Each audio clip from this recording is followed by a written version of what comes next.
Good morning, everybody. Today, I wanted to talk to you guys a little bit about Dave Ramsey's 7 baby steps. They're essentially kind of like the 12 steps to the AA program. Not that I have any experience with that, besides the fact that since I'm Andrew Adam, when I do have meetings with myself, I call that an AA meeting. So hopefully I didn't offend anybody there. I'm going to jump into this. So this is going to be a bit longer video. I'd love to know which one of you guys have done the Dave Ramsey plan, if you've done any tweaks to yourself and how that's going. I'd love to cheer you guys on.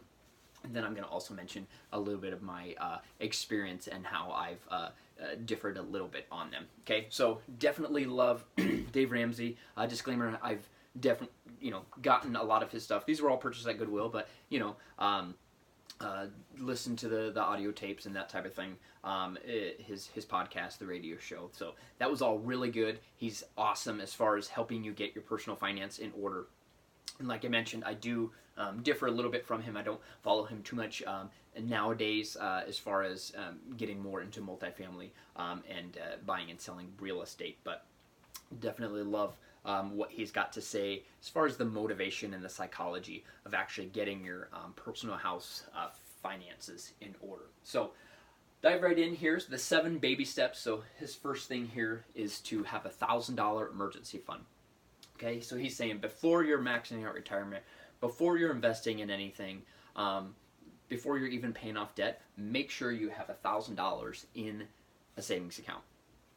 I totally agree with this because, I personally know people that have, and personally have been there, where something happens with your vehicle and then boom, $500, and that ruins you. Like, you don't have the money. So, that's just not a good spot to be in. So he's like, okay, well, those types of things, I think they said like 40 to 50% of Americans can't handle a $500 expense at any point. So he's saying you can't let that ruin the rest of your path. So he said that's like the basis. You need to at least have a minimum of $1,000 in the emergency fund. Okay, I mean, let's say random kid's doctor's appointment, car things, insurance. There's going to be so many things that pop up that you can budget for, and then things that you can't.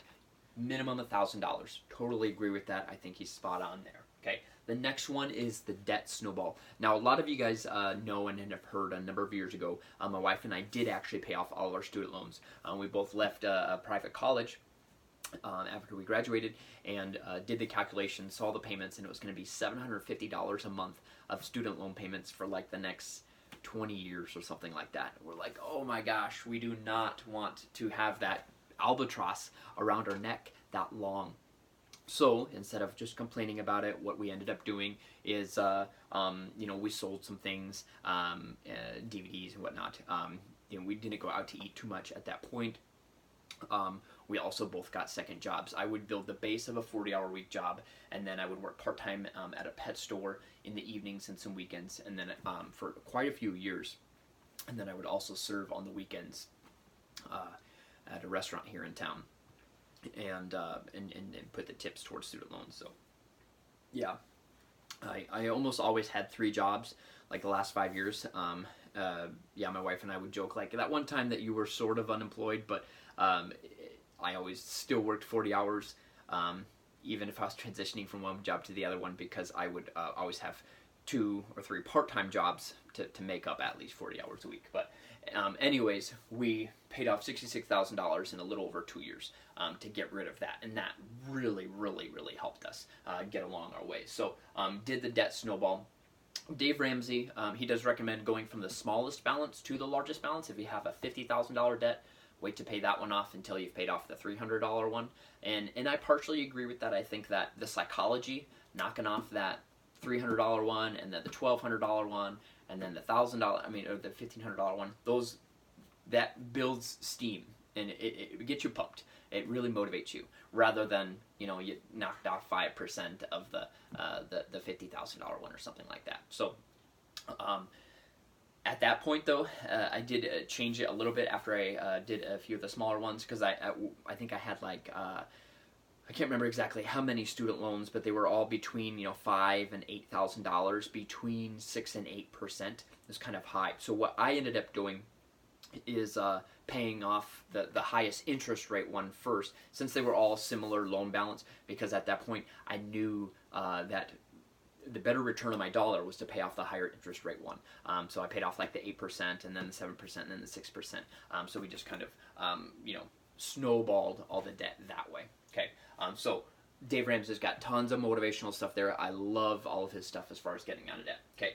Then the next thing was setting up an emergency fund. He recommends 3 to 6%. Someone even said 12 months, which I just think is a little crazy. As far as I'm not that conservative, I just feel that if my wife and I were to lose our income entirely, it wouldn't take us a full year for both of us to earn something. As far as that goes. So we have insurance and disability and short-term disability, all that type of stuff. But as far as the emergency fund, I do like the 3 to 6 months emergencies, because then something happens and you can, afford it to where it still is a bummer, but it's not going to completely ruin you, And so just going down there. Then number 4, maxing out the retirement fund. So my wife does do that. She does have an employer match program. I think they do 3%. She gets 3%, or I can't remember how the split is. But she does do the match. I, as a real estate agent, my entire retirement fund is real estate, buying and holding real estate. So I like to spend time in the market. So let's say I buy a house. Well, then in 30 years, it's been paid off as far as the debt, and then also in 30 years it's probably worth more, hopefully, and then cash flowing, kind of like an annuity type of thing. So that's completely my obviously, and my wife's emergency fund as far as maxing that out. The next would be a college fund. I did learn about 529 plans, and I do like those. However, my again preferred method here is so my wife and I plan to have kids in the next few years, and once we have our first kid, then we'll get a rental property for the first child, and then later the second child. And for the first child, we would do the 25% down, get the rental property, like a duplex or fourplex or something like that, and then we would actually put it on either a 15 or an 18-year mortgage. You can actually sometimes set the amount of years there. And then once they're college age, then it would be paid off.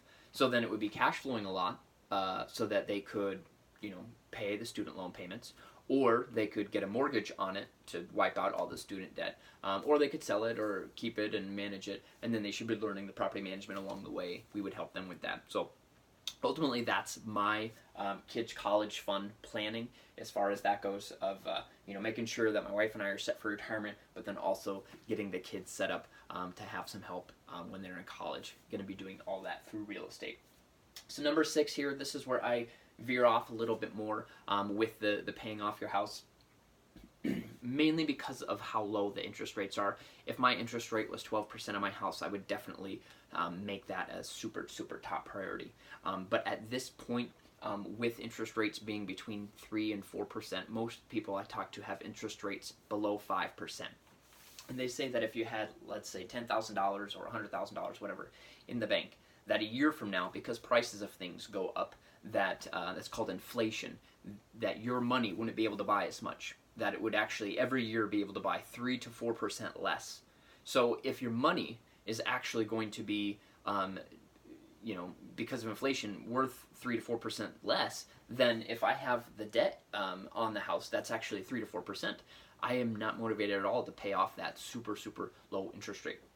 Now, I also want to make the disclaimer too that my mortgage payment, because of the type of house that my wife and I got, we're very, very comfortable with the mortgage payment. So that's another huge thing too. We didn't buy too much house. I think we were approved for over 200, and we got like 150 as far as the house that we wanted.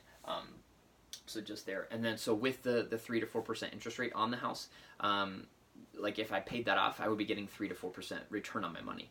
Well, I also know that I could put that money into another rental property or something like that and get 10% or double-digit return, something like that. And so I think that I'll do that all day because of compound interest rate. I realized that over 30 years I'd pay a boatload of interest on my mortgage, but 3 or 4% over 30 years, I'll take that and then compound, the money I would have put there. So anyways, that's just my own personal take as far as paying off the house. Obviously, maybe when I'm 30, I'll probably have, or sorry, I am 30. When I'm 60, I'll probably have the house paid off. And then lastly is give and live like nobody else. I love this one because if you've done all of these steps, then you've really been different than 80% of the population. You're going to really be setting yourself up for success. So if you've lived like no one else, made some of these sacrifices, you didn't buy the boats and go on certain vacations, but now you can, and also now too you can give. You can, I think I've told you guys all about how passionate I am about the zoo and giving back to different zoo exhibits there and whatnot. Yeah, I mean, you can do so much more of that once your financial house is in order. Then you can really give a lot more than you would have been before, and make a lot bigger difference. And then also you can, enjoy some of the fun things in life too. Not saying that you should wait to enjoy all the fun things until then, but just that once you get all of these in, then you can really live it up, but then also give and help change a lot of lives. So that's all I got for you guys. Thank you for participating in this long video. Please comment below if you have any experience with the Dave Ramsey plan. I would love to get a conversation going. So you guys have a great one. Thanks.